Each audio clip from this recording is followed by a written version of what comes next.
What is emotional contagion and how does it affect the workplace? Emotional contagion is something that we all recognise when it happens. It's that phenomenon when someone comes into the room in a terrible mood and it just spreads like a toxic cloud. And we've seen it happen, we feel it happen almost more than anything else. And research suggests this is absolutely not our imaginations, that within 5 minutes we can sync up our emotions with other people, even if we're not talking to each other and even if we're not working on the same thing.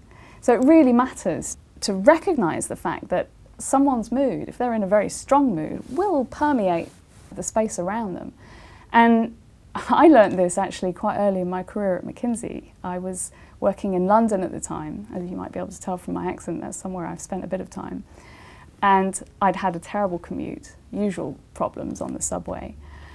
And I was in a bad mood because of the commute. I had a young man on my team who was working for me, who took me aside and said, "Caroline, I know that I'm not the source, that we're not the source of your bad mood. But I don't know that at a subconscious level. Instinctively, we all still feel really amped up because you're coming in a terrible mood." And it was such a wake-up call for me to recognise that as a leader, mere team leader at that time, my mood had such a disproportionate impact on the people around me.